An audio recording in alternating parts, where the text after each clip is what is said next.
Hello,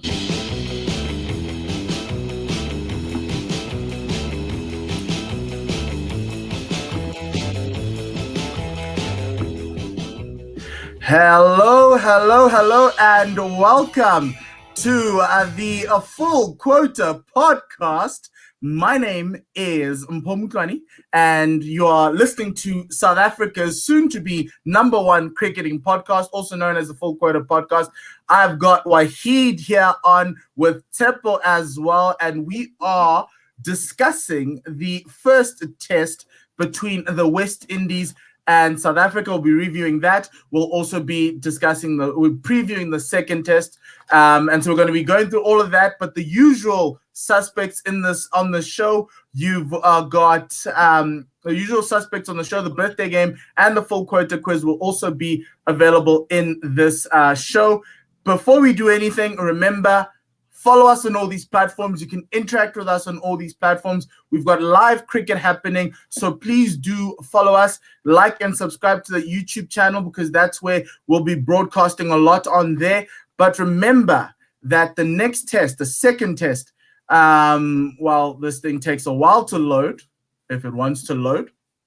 The second test will be live on 1WSR.com, at Gorilla SA on Twitter, and also on this YouTube channel on Friday the 18th, the same day as the World Test Championship, but we will sort that out. We say it's the World Test Championship, but it's good. But anyway, let me ask Wahid first how he's doing. How are you doing, man? How's having cricket back? Yeah, I thoroughly enjoyed having cricket back on my screen. Someone asked me the other day, they were like, "Are you watching the tennis?" I was like, "No, not a chance. I'm watching the Test cricket on the TV." They sent me a message, Are you watching Djokovic? I was like, "No, I'm not watching Djokovic." Who cares about Tip and I were in the middle of a 10 p.m. session while Djokovic and Nadal were having at it on Friday night. Tepo, how is having cricket back? How's having the Proteas back? And he seems to be frozen, so I'll add him back onto the stream. I'm back. Tepo, sorry. Yes, that's okay. How's it? Good. What? How are you doing? I can't complain. It's been a pretty busy time. I'm glad that South Africans are back to winning ways once again. And Quinton de Kock with 140 not outs. That was special and was also low-key controversial. And that's what I love about Quinton de Kock. So I'm in a good mood. Yeah. So if you look at the thumbnail to this to the show, it is Quinton de Kock with that W sign that we're trying to figure out. But we found out that it was his friend who's had his finger shot off, and he was celebrating him. Weird, but hey, it's a great tribute. Remember, the next test will be so live. We can tribute to friends and their fingers shot off, but we can't get down on one knee for BLM. So yeah. Ooh, spicy. Wahid went there, but remember, we can discuss it all in the next test on Friday, the 18th of June till the 22nd, 4 p.m. to 12 a.m. We'll be live on 1WSR.com, also on this YouTube channel that you're watching on. So, guys, first things first, the question of the day, as we go into everything else, South Africa won their first test away from home in a very long time. And the last time they won, test we won in like a very long time. We've just been on the back end of our hiding every time we play. And so the question of the day is, has Protea Fire been reignited? And I'll tell you why. Because it felt like after the Pakistan series that Mark Boucher needed something. He needed some sort of response. That too, but I don't think his friend's going to fire him. But he needed some sort of response. And this test match win seemed like it was that response. Did it feel like it for you? Tepo, how did you feel about the way the Proteas played? What did you like about this performance?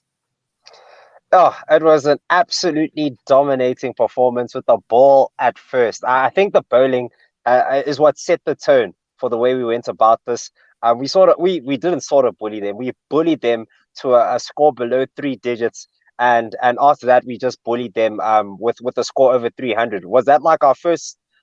Actually, I heard it was our third score of over 300 in like 16 innings or something like that, under Mark Boucher. So yeah, we looked very good, the best we've ever looked in a while. Plans were executed to perfection. I mean, what more could you ask for from a Proteas performance, honestly? Okay, and then Wahid, on your end, what did you like about that performance? I know the bowlers did well. Was there anything else that you were happy about watching these guys do? I like the bowling. I think we bowl very well. I think Lungi and Gidi bowled exceptionally well. He seems to have taken on the Vernon Philander mantle of trying to bowl into the right channels. I think maybe he's down on pace as Lungi, but he's bowling into the correct channels, really hitting his straps, lining length bowling, very, very good. And he gets the ball to talk off the seam. And that was really good. I thought all the bowlers were really good. I thought Kagiso Rabada bowled without luck in the first innings. Andrik Nokia just scares the shit out of batsmen. So that was really fun to watch. And Lungi, as I said, I was of all the bowlers, I was probably most impressed with Lungi, even though I think maybe it's most entertaining to watch Nokia at times. So yeah, I was really impressed with the bowling, and I must say over the last 18 months, I've given the Proteas a really hard time for their fielding.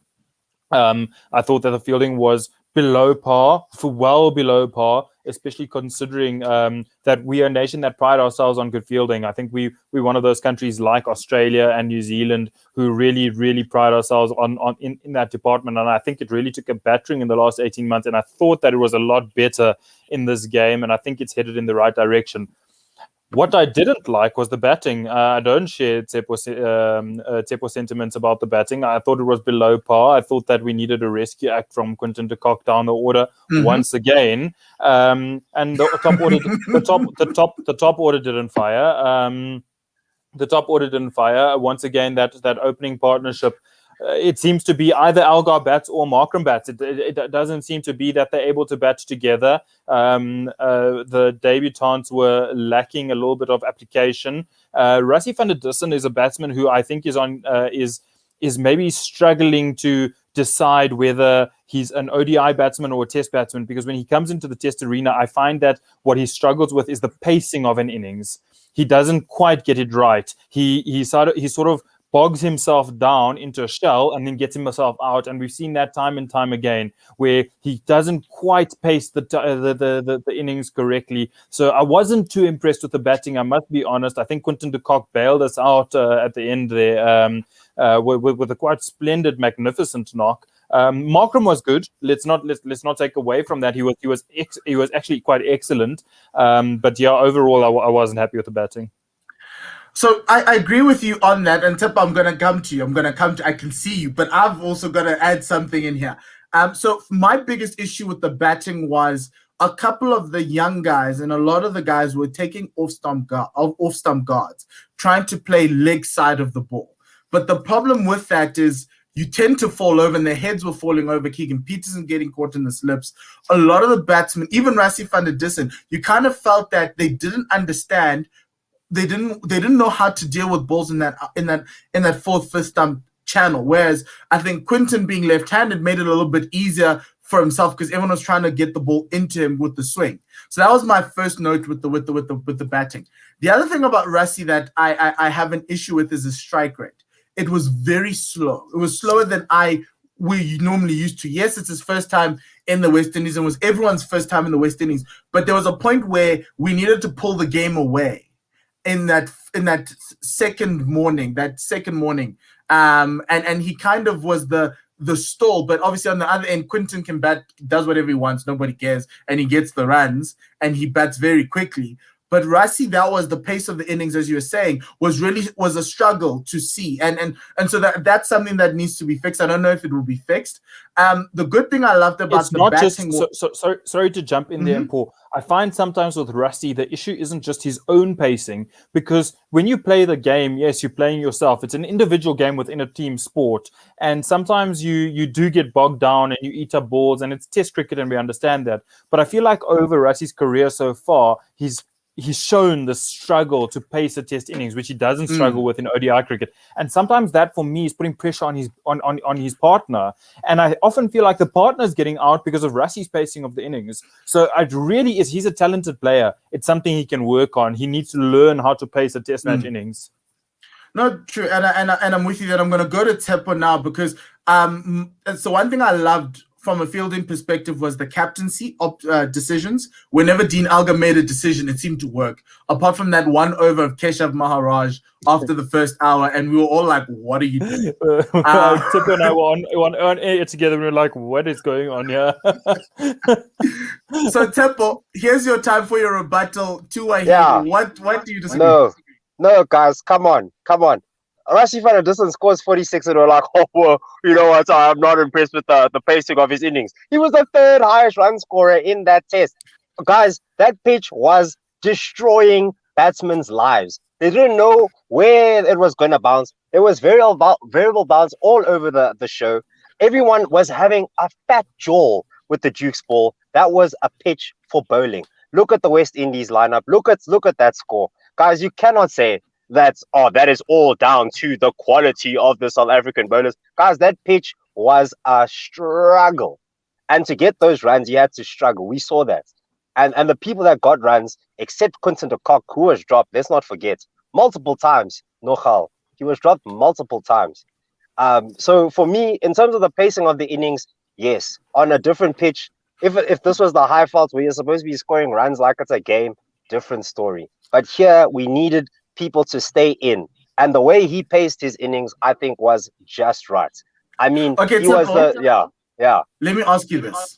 Yes. Is this win a statement victory? Do you find confidence in this win?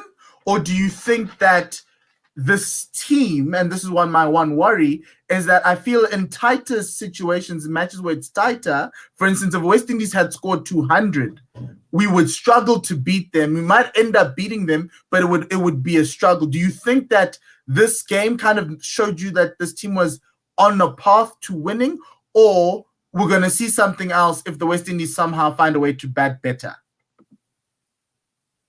I definitely think that we're on the path to winning because of how things were sort of planned.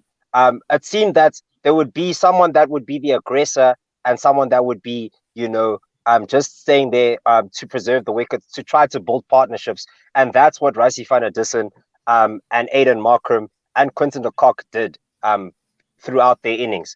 Yeah, we could, granted, it was a bit slow. It was a tough pitch to bat on. The rotation of strike has been something that we've been struggling with. We saw it in the Pakistan series. But honestly, what more can we ask for is the question that I'm saying. I mean, we won by an innings and, guys, we had a comprehensive performance with the ball. We got them out for 97. What, did you want Rassie van der Dussen to just go smashing sixes? What pace did we want? He had like 4 days to bat. You know what I'm saying? I feel very satisfied with Rassie van der Dussen's performance. I feel very satisfied with how the game was managed for the game situation. If it was a different team, a different story. I don't think the boy and I are saying that we're unsatisfied. I just think we're saying that there's a room for improvement. Yeah, I think that especially in the batting department, there's room for improvement. We're not going to go beat Australia or India or New Zealand playing the way we're playing with a batsman in playing the way they're playing. Yes, I think it's important to remember that this is the West Indies. This isn't New Zealand. This isn't England. This isn't India. I don't think we're going to beat any of those top test playing nations right now with the current status. So here's a question for you guys. West Indies were going into the series are sixth, were one above South Africa in seventh, right? Do you think that Mark Boucher used that as a way to kind of ignite these guys to actually bowling well? Because this was the first time I saw us bowling as dominantly as we have, as consistently as we have. It was the first time that normally after the first hour, there's that moment where South Africa, you don't know whether they're going to correct their lines or it's just going to be the same old. And over the past 3 years, it's been the same old. Everyone just continues bowling rubbish. Wahid, do you think that Mark was like, okay, these guys are 60 or 7th, show them why they should be 7th? My guess is as good as yours. Who knows what Mark Boucher does? Because to be honest, at the moment, I don't fully understand what Mark Boucher is bringing to this team. Like, I must be honest with you. Like, if someone can please explain to me what the coach brings to the setup, I'd love to know. Because like at other times, we've seen Gary Kirsten really stamp like his methodology, his philosophy on the team. He was the one who came up with the whole thing of let's get away from brave cricket. Mickey Arthur had brave cricket. Gary Kirsten had let's have calm cricket, clear minds. I don't understand what Mark Boucher does. So here's my rant done. But no, your guess is as good as mine as to whether he used the fact that the West Indies, who really aren't that good these days, are above us in the Test rankings. And they're above us in the Test rankings because Mark Boucher put us there at 7th. What do you think? Yeah, I don't know what's... Yeah, I must agree. In terms of Mark Boucher, he's left a lot to be desired in his tenure, in my opinion. Big fan of him as a player. As a coach, as well. I'm not sure. We've been hearing about that smart, aggressive brand of cricket. And I guess, if I were to... I like saying this when I watch movies. If I were to suspend my disbelief, then but it's too much effort to suspend my disbelief. I have to do so much to give you the benefits of the doubt. But it does seem like some people are aggressors, some people aren't aggressors when we're batting, and that's how we see like Aiden Markram and Rassie van der Dussen as two polar opposites there. And I guess you can see a few things, but I'm not sure what exactly we'll be able to achieve against the big teams, and we're going to have to see when we get there, because right now we have a young team. Let's be frank, very, very young, with the bowling attack, for example. But we still have a lot to prove. We still have a lot of space to grow. So I don't know. As in terms of the team establishing an identity, it's also going to take some time. But yeah, I don't know. Okay. I don't know. Yeah. Tepo says that Mark Boucher leaves a lot to be desired, and I think one of those things is coaching qualifications. Whoa, okay, let's leave it at that. I love that, Wahid. It's true. We'll find it next after this segment of the game. Now it's time for us to go to the birthday game, brought to you by whoever wants to support the birthday game. So, Wahid, the birthday game is as follows. I'm going to give you 2 names of cricketers, South African related cricketers, who've had their birthdays this week or coming, and you need to tell me which one of the 2 is older. Simple? Okay, let's do this. So the first 2 players is Zubair Hamza and Keaton Jennings. Which of these 2 is older? Keaton Jennings older. Keaton Jennings is older. Tepo, what do you think?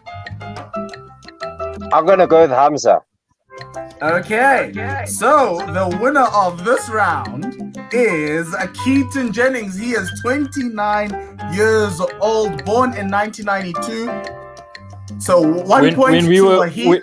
when we were at school, he used to play against us. So I knew the age group. Okay, so the next group of players is Albie Morkel and Ryan ten Descartes. Tepo, who is older? Ryan who? Ryan ten Descartes plays for the Netherlands. He plays, yeah. Shout out. Who's older? Is that the question? Yeah. Sure, Albie Morkel's old. Albie Morkel, bro. Yeah, let's go. Okay, Wahid? Oh, I don't know. So Ryan ten Descartes has been playing for a long time. I remember him in the 2007 World Cup when Gibbs hit who was it? Dan van Bunga to all parts of the Caribbean. I'm gonna go for ten Descartes. I think he's older. Wahid gets it again. Ten Descartes is 41 and Albie Morkel is 40. Just with 1 year. Last one to be selected. Another South African and an expat, Carl Abbott and Rusty Turon. Who is older? I'll start with Wahid on this one. I think Rusty. I think Rusty's older than Carl. Yeah. Rusty. Tempo. I'm going with Carl Abbott. Yeah. And not just because And it- Wahid said Rusty, but because Okay, so I think you need to listen to Wahid a little bit more because he's clean swept the birthday game. Clean swept 3-0. What a win for Wahid in this birthday game. So thank you for joining and enjoy and taking part, guys. Okay, moving on to the second part of Talking this, about Rusty Tyrone, did you see the list of South Africans involved in minor league cricket? It includes our That's a very lot. own. It includes Dane Pitt and Cody Chetty. All have decided to go play in the US. Cody's moved across. Wow. Yeah. Okay. I Oh, well, saw the that's list good for this them. week. Yeah, Okay, because Did I you know say- that. did you say minor league cricket? yeah. They call it the minor league cricket. It's cricket in the US. Ouch. Ouch. Oh, Scup. Wow. But not even major. Okay. Okay, Tips. Let's look at the next portion of the show. What did you guys make of the West Indies? Wahid, I was expecting a little bit more of a fight, but I kind of felt that they're also a team in transition. And the one thing I noticed was they played. They were seamer light, and I kind of felt that had maybe they gone with Alzari Joseph to partner Kemar Roach, Seals, and Holder, they could have had us in a little bit of trouble. I was about to say they probably missed Shannon Gabriel here. If they could add that extra seamer, they might have had us in trouble because we know South Africa's strength is not the batting at the moment. Our strength is the bowling. So if you're able to rattle the top order, you're probably going to be in a better space challenging South Africa. So yes, it does seem like a team in transition. The West Indies overall over the last however many years have really become a very good limited over side, but not really that good at Test cricket. So yes, they do look like a team who building. They do look like a team in transition, but that could be said of the West Indian Test team. Probably for the last 15 years, they've seemed like a team in transition in Test cricket. So yeah, it does seem like a typical West Indian side trying to get some youngsters through, trying their best to be competitive. But evidently, talent is not being honed very well in the West Indies. They're losing a lot of players to other sports. And Tsepo, what did you make of Jaden Seals' debut as you also talk about this West Indies side? Jaden Seals, a very exciting prospect. He's got the pace, he's got the power, and he's got Test quality. I mean, he's taken a few Test wickets and some very good Test wickets.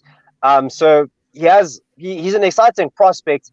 But as Wahid said, in terms of the development of the youth in the West Indies, I'm not sure where it's been going. It has felt like a team in transition for a long time. It has felt like a team without any venom, without anything to really be afraid of for a very long time.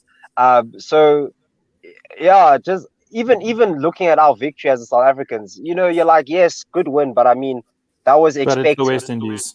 Exactly, you sort of expect to win, and it's been like that for a very long time. So yeah. But Jaden Seals, exciting prospects. I hope he's probably going to end up playing T20 cricket somewhere and get a lot of money for it. So yeah. Okay, so let's move on to the second test preview, and then we'll do the full quota quiz after this. What are you guys expecting out of the second test? The one thing I can tell you coming out of St. Lucia is that they're going to play on the strip right next to the one before. So it's probably going to be the same. The Duke ball seemingly swings and swings and swings and swings.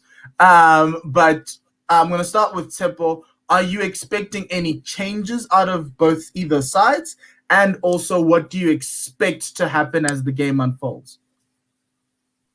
Maybe I'm not proud of saying this, but I'm expecting some injuries in the West Indies camp again because the South African bowlers are going for lives out here. I expect us to rattle the West Indies batting lineup. I expect them not to get a lot of runs, just because our bowling attack is just too strong, like physically imposing, and it's scary to bat against these types of guys. High pace, variable bounce, anything can happen. The Duke ball swinging, jagging all the time, like literally jagging, and it could be the 70th over. So it's going to be a tough day, a tough test to bat in. But yeah, it's going to be a battle of a war of attrition, as they say. Yes, with the bat. Any changes to the sides? Oh, probably not. I'm not expect. Well, besides injuries, I wouldn't expect any changes from the South Africans. If it ain't broke, don't fix it. Great bowling. The debutants. If Temba Bavuma comes back, then that's the only change I see. But other than that, yeah, if it ain't broke, don't fix it. And the same goes for the West Indies. If Temba Bavuma comes back, would you let go of Keegan Peterson or Kyle Verreynne? Oh, that's a good question. I'd let go of Kyle Verreynne because he didn't value his wickets. He had his chance, and the way he went out was just disgusting. Disgusting. Sorry, frankly. Okay, thanks, Sebs. Wahid, what do you think the composition of the Proteas and West Indies sides will be in this game? Yeah, I can't speak to the West Indies side because I don't know if they're going to change it based on performance levels or who they may bring in. Injury might change it and that sort of thing. But I think from the South African perspective, I think Tip hit the nail on the head. Where if it ain't broke, don't fix it. Though, I personally haven't been that impressed with Vian Mulder in the Test arena. I think he can do some honing. He does fill a squad need. So I know that what Dean Elgar envisages with his captaincy is 7 batsmen. He doesn't believe in going into a test match with 6 batsmen, which I agree with. I'm fully on board with having a batsman at 7. Is Vian Mulder as a batsman good enough to be at number 7 for the Proteas at this point in his career? I know he's done very well in first-class cricket, but does he not need a little bit more time to hone those skills playing first-class cricket?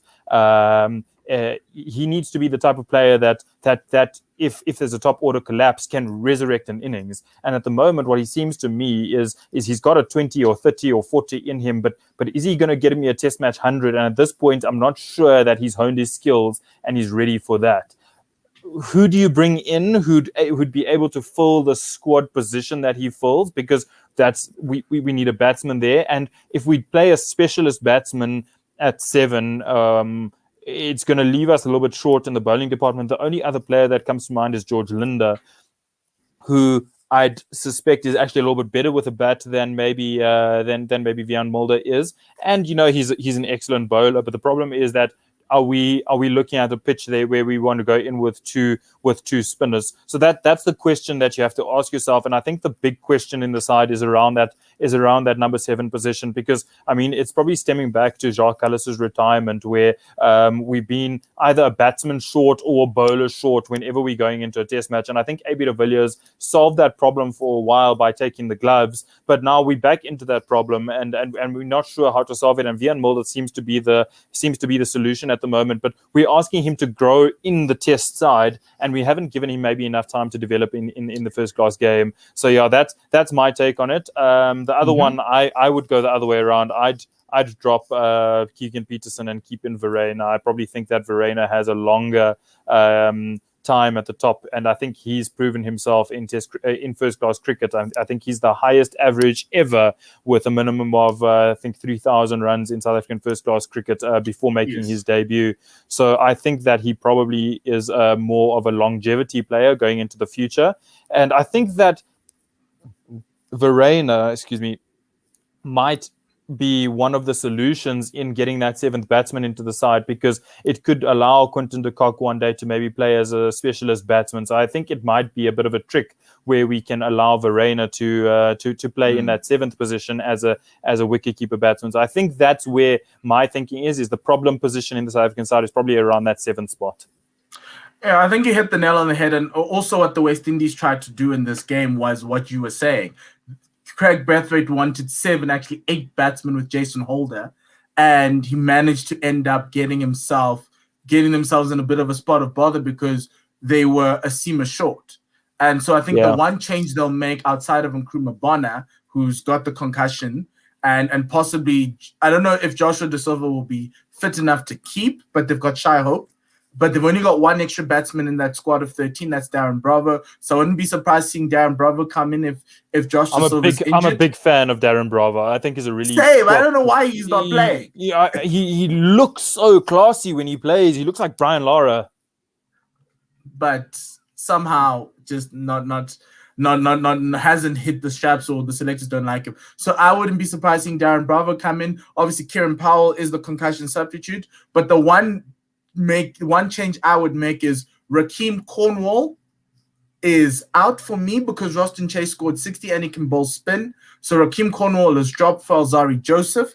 Or if Shannon Gabriel comes in, I think the West Indies are much more potent with a four-seamer attack. Yeah. And you play like for like with Vian Mulder and possibly Jason Holder being your all-rounder, and you know who has the better all-rounder in that case. But I'm with you on the Vian Mulder thing. I think we're trying to find. I think Mark Boucher and Dean Alger have diverging views because Dean won 7 batsmen. Mark Boucher won 6 batsmen, with the 7th one being that Jacques Kallis all-rounder. He tried it with Dwayne Pretorius. He tried it with Chris Morris. Oh, he didn't try it. It was just only Dwayne Pretorius. Then he went to Vian Mulder and he tried to throw Vian Mulder into the Wolves. Vian should be batting in the top 5 at the Lions, and he isn't. And that says a lot from a Lions perspective because you want him to be batting in the top 5. He's not there yet. He's not ready yet as a batsman. He's a great bowler and he's a great swing bowler, which is why they went with him in the first test. And I think they'll continue to do that because the big issue with this test was when Kagiso and Lungi went for 0 wickets in those first 10 overs, Vian and Anuk came in and they kept up the pressure because they're a very good combination together, and obviously Lungi was there as well. So I think that's what Mark wants. But obviously, then what's your other options then, Paul? Sorry to my labor other the point. My other option would be then George Linder comes into the side for Kesh to kind of give you that, because George Linder's the number 6 batsman. Oh, he bats in the top 5. Dropping Keshav is a big call. But we've done it before, looking for an all-pace attack. And similar to what, like if you're playing at the Wanderers, if you're not going to need Keshav, then there has to be a discussion, which is why I'd say maybe drop Vian, bring George, drop Kesh out, and then bring in a 4th seamer. You've got 4-7, you've got 4 bowlers, and you've got 7 batsmen. And then you want to play. You thinking about playing George Linder in the JP Duminy role? JP Duminy for many years played that role where he was the number 7 in the side and the only spinner in the side, and it allowed us to play 4 seamers. Yeah. Yes, and this season George Linder averaged 15 domestic cricket. He's a much better batsman than many people give him out to be, and so that's the one thing. Obviously, as a coach, you need to think of all the options. That's an option that needs to be thought of. Because George Linder's the best spinner in domestic cricket this season, even though Kesh hasn't played that many games. And so you want to, I would say it's a tough one between the two. And then obviously looking further down the line, adding Simon Harmer makes it even worse. I know I don't want to drop him. Yeah. I do not, but then it solves our Vian Mulder problem. Unless you want to go in with 2 spinners, which makes no sense right now on this pitch. But I do think that Timber comes into the side, and if he's fit, and then I'd go with Kyle being dropped, just because I think Keegan's been waiting for his opportunity a lot longer than Kyle. But in South Africa, who's the 4th teamer you're going to bring in then? No. I'd still keep Vian Mulder in this game for the next game. Yes, no, but I'm saying looking forward, I'd actually think coming to South Africa for the December tour. I honestly do think Dean needs to get Kyle into the top 7, and then Vian sits out, and you try and win games in South Africa. So at home you play 7-4, away you play 6-5, and I think that will kind of help us get along the way. Because I think. And are we saying Andile Pekukwayo is not a Test match level player? No, he's not there yet. Well, look, the guy doesn't even bat at 7 for his own franchise. Like where's he gonna bat? Yep, no, I'm on board with that, but he's the other one who has tried there at number 7. Yes, and it doesn't that was work. A failure. That was a failure, yeah. If George Linder could bowl medium paces, if he's listening to me and he could somehow turn his arm over from like a short run up, then yes, go into the side. Like Kyle Mayers. Just like Kyle Mayers. I need that. That's all I need. So what do you think? I must say, all of these compositions, I feel like a kid at an ice cream shop. And you guys, I thought vanilla ice cream was nice, but you guys are like, hey, bruh, you must try the sprinkles, bruh. Those sprinkles will slap. All these fresh combos, they sound great. George Linda in the JP Duminy role sounds very exciting. He's also a very exciting batsman. So yeah, wow, all the possibilities. But it sounds nice. But then when we go onto the field and something flops, then we're like, oh no, you know. Yeah, so I do want to see a bit more of George Linder, though. I won't lie. I do want to see a bit more of him. Vian Mulder, yeah, he's fine where he is. You know, he didn't take a lot of wickets, but I mean, it wasn't his wickets, and I'm sure in time he'll grow into his role. So for me, what I'm looking for is just some like consistency. You know, just for us to have the same team, or at least the same people around the team constantly, you know. So yeah, if Vian Mulder can secure his spot there, and give us and offer us more with the bat, that could be exciting. If George Linder could get an opportunity and be used in the JP Duminy role, that could also be exciting. And if we learn how to also rotate our players in a way that we can try different combinations, because I mean it's the 21st century. I say it's the 21st century, but I've been watching cricket now. It's modern day cricket now, where you're going to get a lot more cricket throughout the year. There's T20s, there's T20 competitions all around. So coaches can't just be like, we're going to put our best 11 in, you know, because it's not as straightforward as that.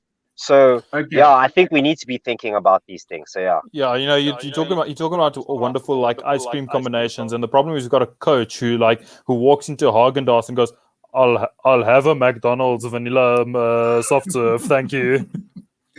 Okay, on that point, let's move on to the full quota quiz of the week.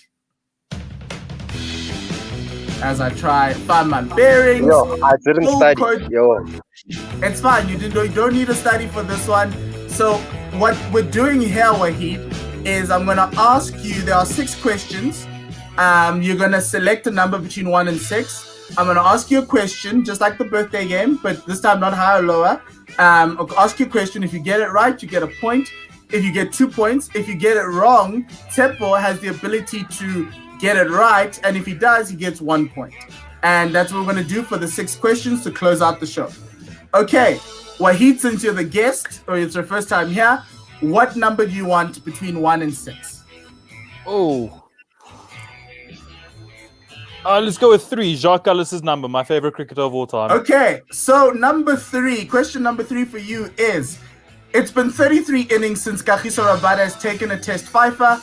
Which team did he take his last fifer before the one in the first test? March 2018 against Australia. And Wahid seems so comfortable because he knows it's right. 2 points to Wahid. And Tepo, what number do you have between 1 and 6? Mine will take out 3. 4. Okay, so question number 4 is a tough one. Here we go. All of them are tough, dude. 14 captains have won a test, including Alga, this one, without contributing any runs, wickets, or catches. So it's a thanks for coming award. Dean is, not us, is the second South African to do so. Who was the first South African captain to go through a test without any of those? Can I get a clue, a hint, or do I just have to shoot in the dark? Just shoot. There've been a few South African captains. Sure. Graham Smith. Let's go. Okay, so Tepo, Graham Smith is a good one, but it's not the right one. Wahid, do you want to hazard a guess? Look, I'm doubtful that it's Sean Pollard because he would have bowled. And Jacques Ellis captain, but he would have bowled and caught too. So I don't think it's AB de Villiers. Maybe. Yeah, I don't know. There was that test when he got a pair, and I can't remember if that was when he was captain. So I'm gonna go. I'm gonna go AB. And AB de Villiers is the wrong answer. The captain to get it is Hansi Cronje against England in 2000. It was in Cape Town. There might have been there might have been some dodgy stuff involved there. There probably was. If you think about the odds, if you think about the odds of you not doing anything in a test, that's quite high. So that was in the same series of leather jacket gate. Same series. Mm-hmm. Yes. So Wahid, your question or your number between 1 and 6, you've already done 3 and 4. We're gonna go with Paul Pogba's number 6, and he's a dick. So okay, so you get the second Kagiso question of the day. Rabada's bowling average of 9.66 versus the West Indies after the first test, so he's got that because he only played one match. Outside of Bangladesh and Zimbabwe, which other country does he have the lowest bowling average against? Australia. Jeez, Wahid, come on, man. This is too easy for you. Australia is the correct one. He averages 20.50 against Australia. And well, we know why. What happened? Probably the Sandpaper Gate series kind of helped him out there. So, KG is the right answer. Wahid, you get 2 extra points. So, Wahid's on 4. Tepo, you are on 0. Tepo, what's your number? We've already done 3, 4, and 6. I'll take number 1 because I need 1 point. I can't have a 0, dude. I can't. Okay, this one could also be an interesting one. In the last time South Africa won an away test, or the last time was against England, right? In Trent Bridge in 2017. Who opened with Dean Alga in that game? We keep cycling through bloody openers. I don't know who it is. It was Heino Kuhn. It was Heino Kuhn. Yes. Come on.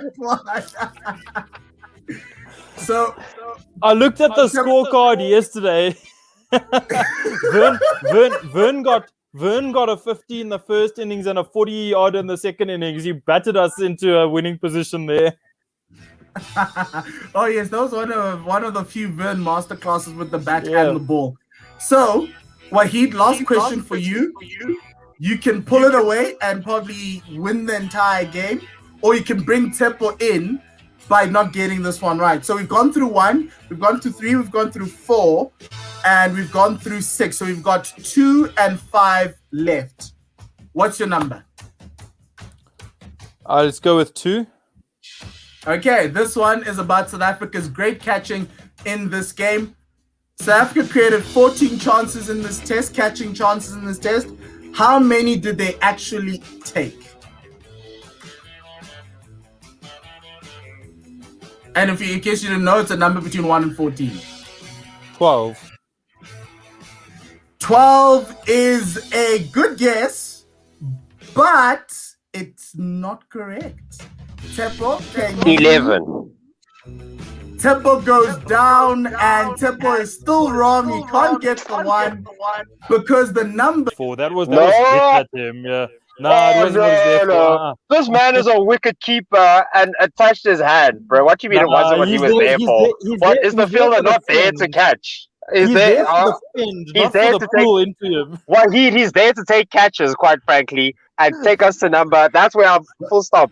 Fielders take catches and catches win matches. Okay, let's go. So, Tepo, you've got number 5. Can you tie? Just like last week, we all ended in a tie. Can you tie with this one? Number 5 is about Quinton de Kock, so you better have this one correct. QDK reached 3,000 test runs as a keeper in this test. It was his 4th quickest in history based on an innings, which was 83 innings. Who is the 3rd keeper on that list? He got to his 3,000th run in 78 innings. Oh, this is a controversial question because did he have to have kept in every one of those 78 innings? Yes. So there's some who were batsmen in some games and wicketkeepers in other games, but it's 3,000 runs as a wicketkeeper. So you were keeping in that game. Okay. Ooh, Adam Gilchrist. Temple went with a good suggestion and a good guess, but it's not the correct answer. Adam's actually number 1 on that list. Yeah, so I knew it. to stretch your lead, who is number 3? Alex Stewart. And I think Alex Stewart was 5 on this list. It's actually Kuma Sangakkara with 78 innings. Can I tell you that was in my mind, and I was like, but he didn't play enough as a wicketkeeper. You know what? Screw this game. Oh, this guy wanted to screen this game, bro. Imagine me. But Wahid, you're the winner of this week's full quota quiz. You're the champion. No, we'll probably see you next week again to fight for your crown. But well done, Temple. Well done, Wahid.